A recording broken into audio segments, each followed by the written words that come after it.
কোন চিঞৰি ধৰি পিনে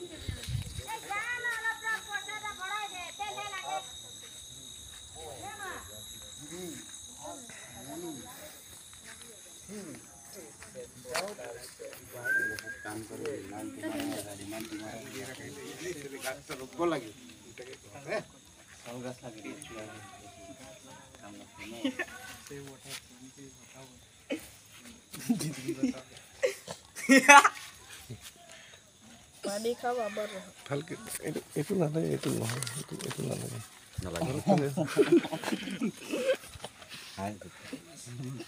উল্টা হৈ আছে নাজানে বেচেৰা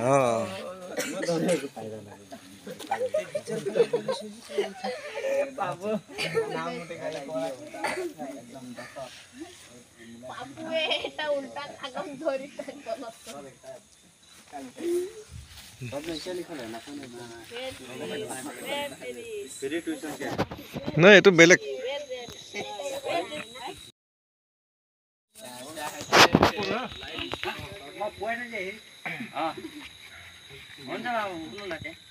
ঠিক আছে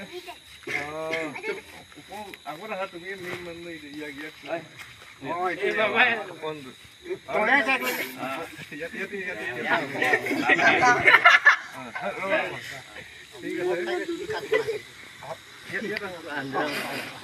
সকলোকে নমস্কাৰ জনাইছো দেই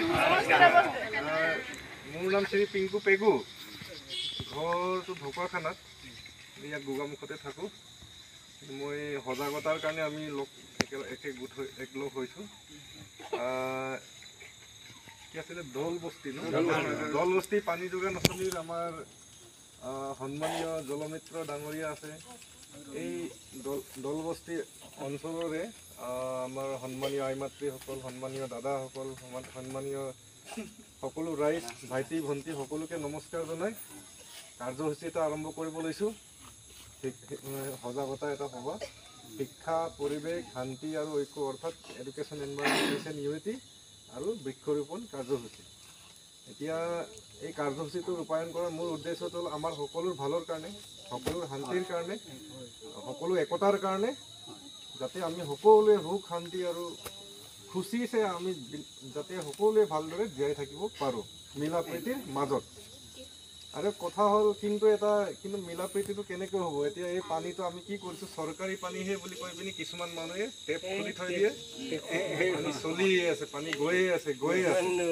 কাৰণ আমি হয়তো ভাবোঁ ওচৰত সুবনশ্ৰী আছে সেইকাৰণে আমি পানীৰ মূল্যটো বুজা নাই নেকি এনেকৈ ক'ব লাগিব কিন্তু অকল সুবনশ্ৰীৰ কথা ভাবিলে নহ'ব এই বছৰ মানে যিটো কণ্ডিশ্যন খেতি আমি কৰিব পৰা নাই তেতিয়া মানে এবাৰতো খেতি বাতি যেনেকুৱা আমি আগতে কৰিছিলোঁ যেনেকৈ বানপানী হৈছিলে এইবাৰতো হোৱা নাই কথাটো তেতিয়াহ'লে এইটো এটা ডাঙৰ এটা সংকেত আমাক ৱাৰ্ণিং দিছে প্ৰকৃতিয়ে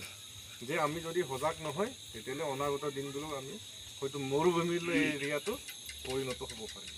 সেইকাৰণে আমি কি কৰিব লাগিব পানীটো যিহেতু আমি সৃষ্টি কৰা বস্তু নহয় ইয়াক আমি সংৰক্ষণ কৰাৰ ব্যৱস্থা কৰিব লাগিব যিমান প্ৰয়োজন হয় পানী ইমানেই ব্যৱহাৰ কৰিব হয়নে নহয় কথাটো নহ'লে ৰাজস্থানৰ যিটো মৰুভূমি বা অন্যান্য তেনেকুৱা চাহাৰা তেনেকুৱা মৰুভূমি ঢেৰ জেগা আছে বা অন্যান্য বিহাৰ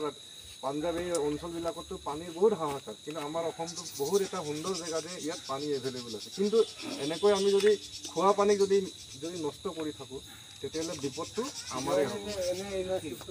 আৰু ছেকেণ্ড কথা মানে কি এই পানী নথকাৰ বতৰবিলাক যে চেঞ্জ হৈছে তাত তোমালোকৰ বিশেষকৈ সৰু ল'ৰা ছোৱালীবিলাকৰ ভাইটিসকলক কৈছোঁ ভণ্টিসকলক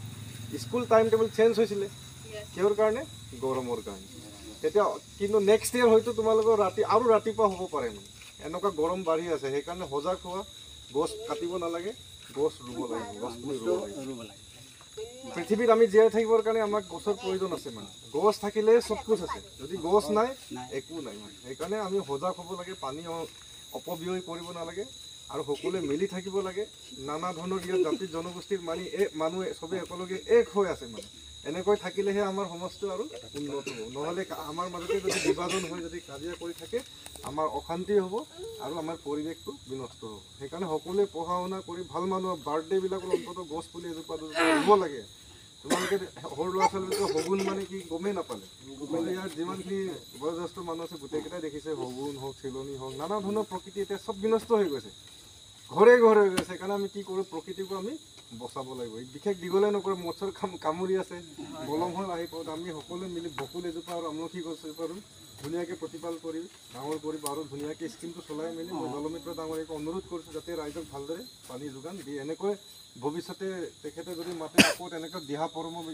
পৰামৰ্শবিলাক দি থাকিব, তেতিয়াহে পানীটো ভালদৰে দিব পাৰিব। এতিয়া মই 2-এটা টেকনিকেল সমস্যাও চাই দিম, আগে গছ পুলিটো আমি ৰুই দিওঁ। সকলোকে ধন্যবাদ বহুমূলীয়া সময় দিয়াৰ বাবে।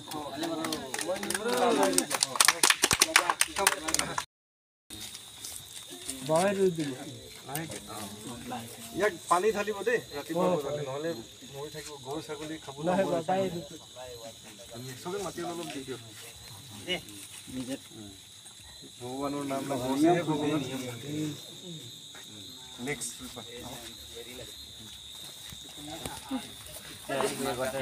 আছিলা ধরতো তো দেখাই দে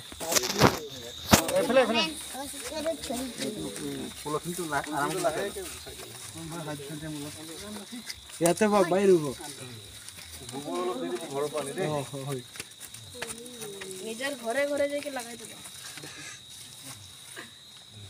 रोहित पूरा काला हो जाए। रोहित ঠিক আছে, থেংক ইউ দেই সকলোকে।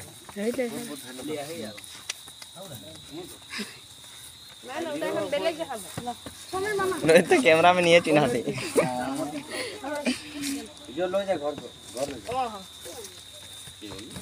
ঠিক আছে, থেংক ইউ।